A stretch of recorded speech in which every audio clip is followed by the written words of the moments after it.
Hey, yo, what's up? It's your boy, sir, of the 2020 Podcast, LLC.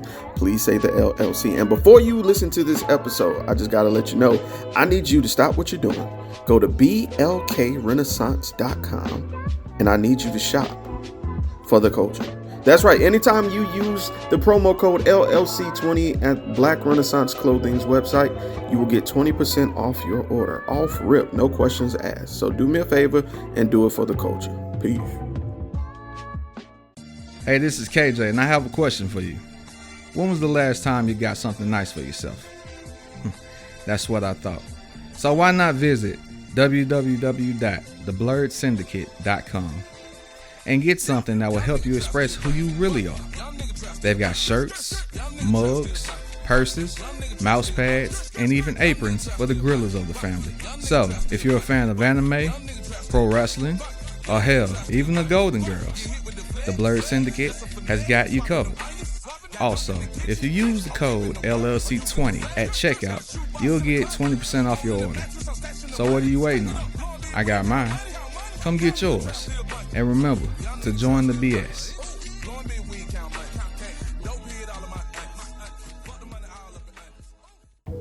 Hi guys, it's Mr. I'm Just Being Honest, host of the Truth Serum podcast for the people. You can find me on Spotify, Anchor, and Buzzsprout. More networks coming soon. Happy listening.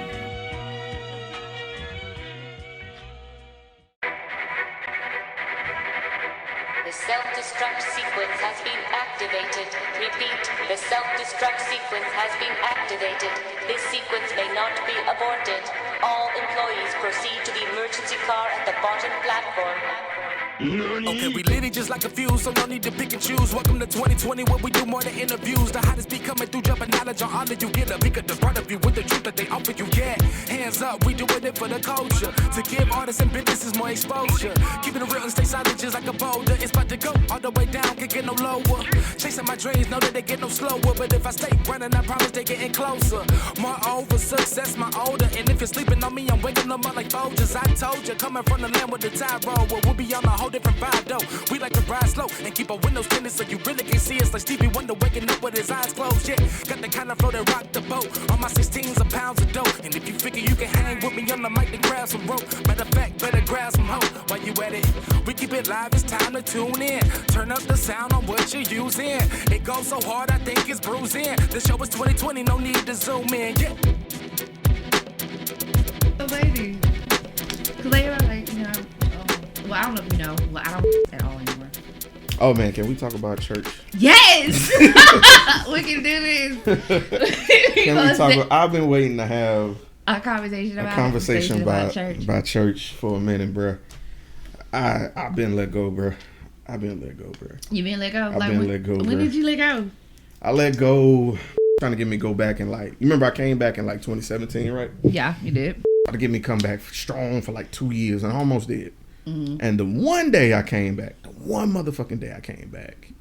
this nigga said, it was a guest pastor there. What did he say? What guest pastor was this? I don't even know. It don't even fucking matter. Because every horrible story I have typically has to do with a guest pastor. Uh-huh. So this nigga was like, you got these women up in here who listen to this music dressed like this, and they're whores. Just whores. And I'm like, oh my God, what did he say? bro, I don't even remember. I just remember the instant I heard that, I logged out. I was just like, that was your one shot, fucked it up. Now, the last time I went to, I'm going to bleep that out. The last time I went, yeah, you were there. Yeah, because I think that was the last time people saw me at when I went to funeral. And I'm trying to think. Like, yeah, I stopped around the same time. Like, doing the, right before the pandemic, I was, like, visiting. I was dating Right Way. Mm-hmm. And, I think I saw you there. Right Way? Yeah, remember? Oh, My yeah, ex, you did, yeah. And so, like, I was dating Right Way at that particular time. And, you know, I'm starting, like, as I got older, your relationship with God is between you and God, not you, God, and church. Yeah, and it's not about you going to church. You're supposed to go to church. You're supposed to give God some of your time, but it takes not just on Sundays. There's a lot more to it and stuff like that. And it just like right hit different. And then when I think the last time I can't remember. I don't know. It was I think it was right before the pandemic. I don't remember. I think when a situation happened with and some money with the church. You know, stealing. Oh, yeah. Yeah, I heard and that's when they was nervous. And he got up and said his woo to woo, and I felt that was so disrespectful. Like, come on, that's your baby sister. That is your baby sister. This how I knew something was really off, because I remember my mama, because I was there and I was like, why is Papa 2, that's is sitting on the front? He ain't in the pulpit. But like, he just basically was saying, if you ain't, you know, with us, a part of the church, you gonna do this and still no. He did it over the pulpit. What is this? Oh no. Yes, it was really hard. Like, when I tell you, it took everybody for a loop, because it was this dark skinned lady that her always sat in the same row, because I always sat by and sat by her daughter. That's it. When he said that, you should have seen this with our cell phones. Like a 3-way chat in the middle of the church, because I just like, and then like literally they got up and walked out. We thought that it was going to be open arms of them coming back. No, she was like, done with you. Yeah, burn the bridge. Burn the bridge. What else? I went like with my daddy. He decided to completely walk away because from after or whatever. Yeah, that's when my dad started to see things and understands for himself too, because you cannot go by what someone says. You have to read it yourself. It's like my current pastor right now, Pastor V, he's big on that. He said, you gotta believe him. Go look for yourself. He's not a person. His job is to teach you, educate you. That's on you if you choose to. He wants you to, but he's not gonna die in your throat. But it's an environment where you want to grow and see and be, you know, in the church, or, you know, basically have like a whole like real father-daughter relationship with God, because, you know, he's very big on life groups. I'm in one right now. It's called Freedom. When I tell you, it will bite you in the eyes. No, because like it start off, you start off learning about the tree of life, and then it start getting off about surrender. That's when you really have to surrender to God. Everything got going on, you can't hold. I have control issues. I learned that too by myself in this group. Forgiveness. Like last Tuesday, I was crying my butt off. Like, I'm really going through like a bad mental headspace. Is because I decided to. I felt it when I came from DC, and I came back here. I don't know. It's a switch. I don't know. I think the Lord. I think I remember I was praying about something and asked Him to open my eyes about a lot of things within myself and all that, and that's when it started coming down. And freedom is very awesome. I'm about to go back there go through it twice, because it's a process. I understand. Because I'm still like, you know, certain forgiveness. It's gonna take a step. It's gonna take a minute. It's gonna take a minute with that. But like, and then this past Tuesday we just learned about, you know, you have power of life in your tongue. You speak stuff over yourself, and then that's the craziest thing. His new series that he's talking about is speaking life in your faith. What you believe in faith, you know, faith for. Because before then he was talking about the principle of tithing or whatever, why you should tithe, and that's when they gotta do like about our church. We don't do no extra stuff, like, you know, for the guest pastors or stuff like that. No, it's just tithes and offering. The only extra thing we do every fourth Sunday is to believe the bill. And he's not even forcing you on that. He encourages you to do it, because this is gonna be our future church home. It's ridiculously big. I don't know why we need a lake or pond, whatever out there, but you know, that's fine. But we're gonna have a school and all that other good stuff. Okay. And so it's just like you have to outgrow. When you get an adult, it's okay to walk away from your original church home. It's okay. Yeah, I agree. It's very, very, very, very okay, because there's a lot of turmoil going on there. I saw them on Facebook, like the whole gang. I ain't gonna say their last name, but you know what I'm talking about. Yeah. I see them on Facebook, but I don't ever really see them in passing.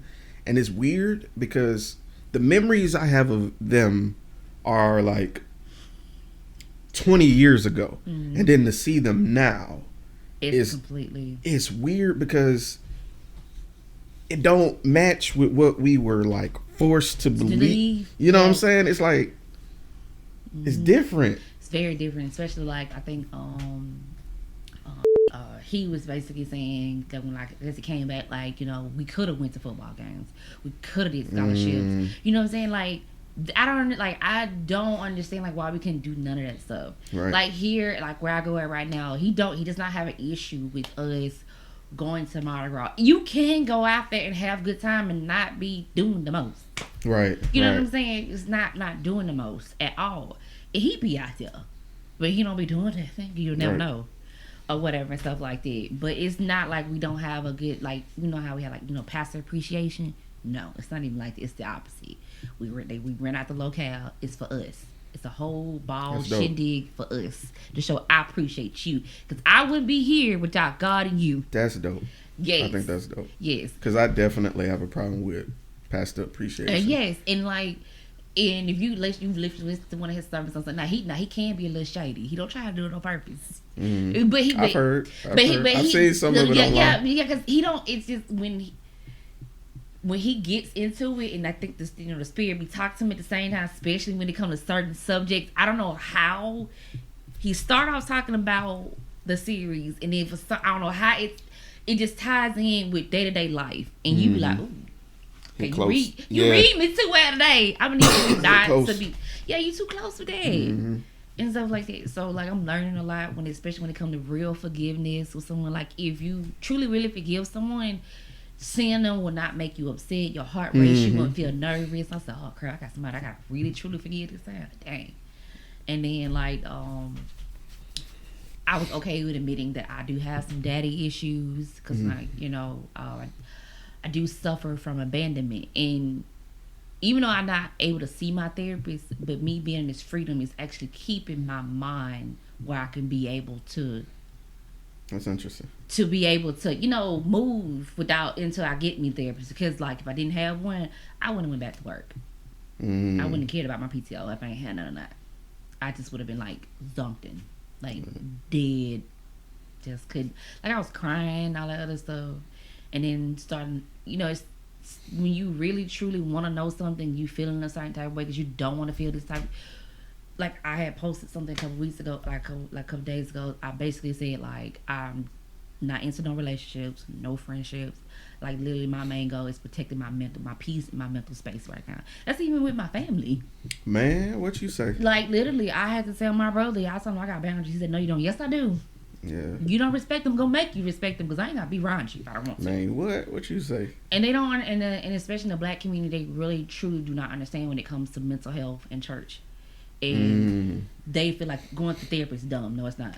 It's bruh. It's not. It's hand in hand. And my pastor, he was I wouldn't say he thought it was dumb. He was uneducated about it. But when we got a therapist in our church, and when that happened, him and the Lord had a conversation, and he was like, sometimes some people need more than just prayer. Some people you need to go to a therapist because God can talk to the therapist through them to tell you what you need to do. He said, don't say they go to therapy and don't do the tools they tell you to do now. Now he's very big on you following instructions. We had a singleness conference because he was trying to figure out why all his he got a lot of single daughters in his church. If we can really truly be candid with him about it, he'll be like, oh yeah, because the sanctity of marriage is not what people wanted.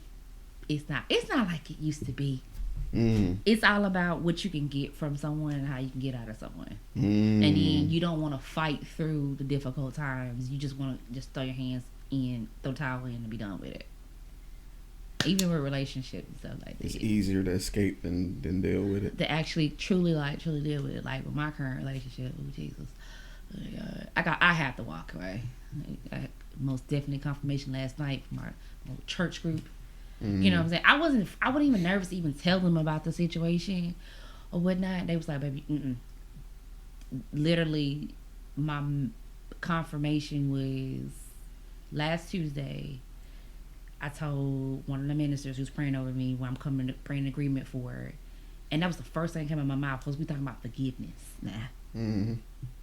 I did say about the forgiveness that I needed, but the first thing they literally gurgitated out of my mouth and I started crying was my relationship. Man. And I told him what was going on about the relationship, and he was like, the Holy Spirit's really telling me, Holy Spirit gonna tell me, you either really truly step out on faith and really trust God in this situation and be by yourself, or you settle.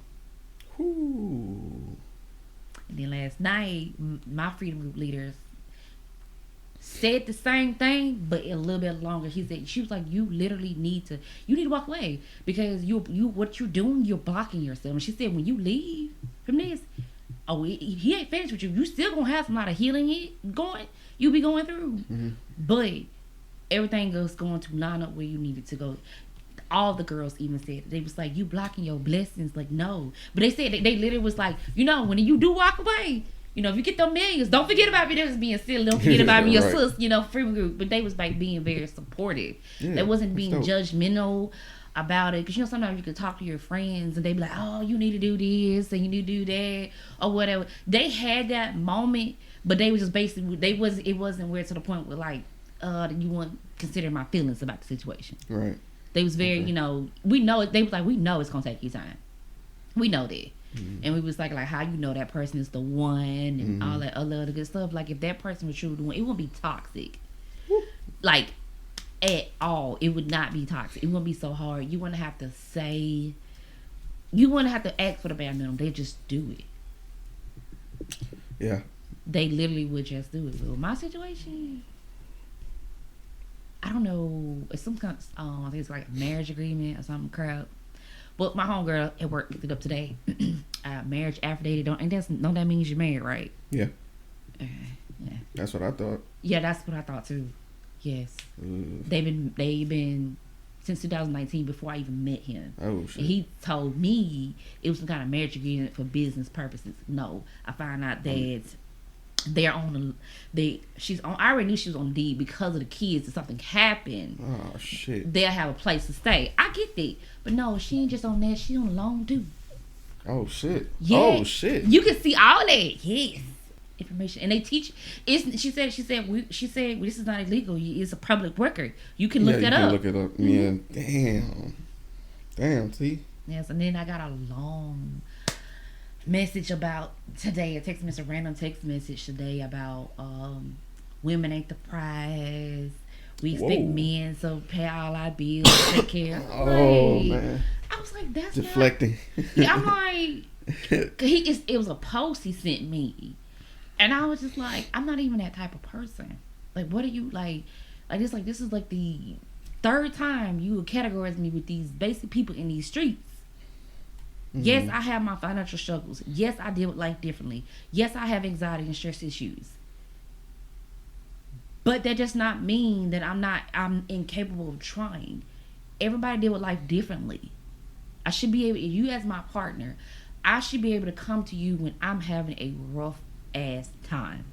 Not you tell me that, you depressed for what now? Oh, that's disrespectful. Very disrespectful. Very disrespectful.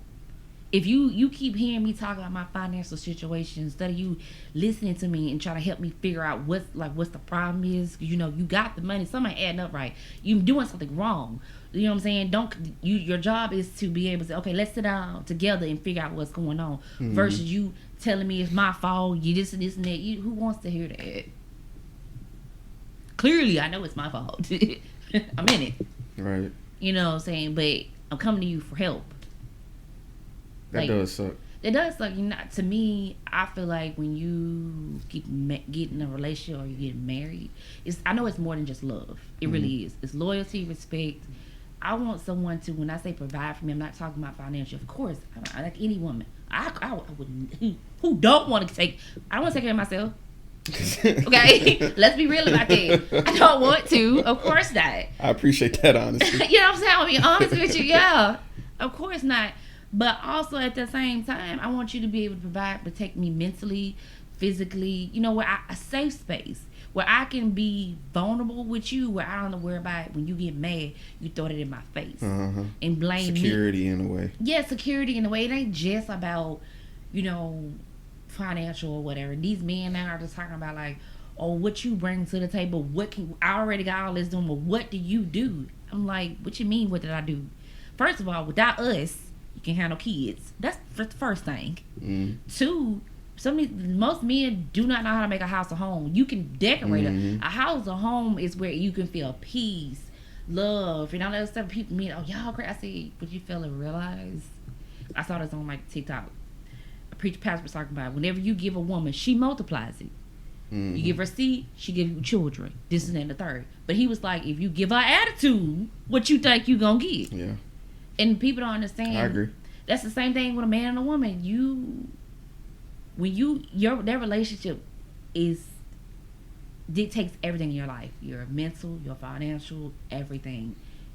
That person, if that person's not feeding the right energy into you, you're going to see that happen. And I was actually told that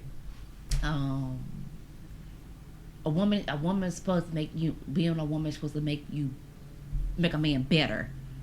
I don't do that. I was like, how can I possibly do this when we don't spend no time, hardly spending time together?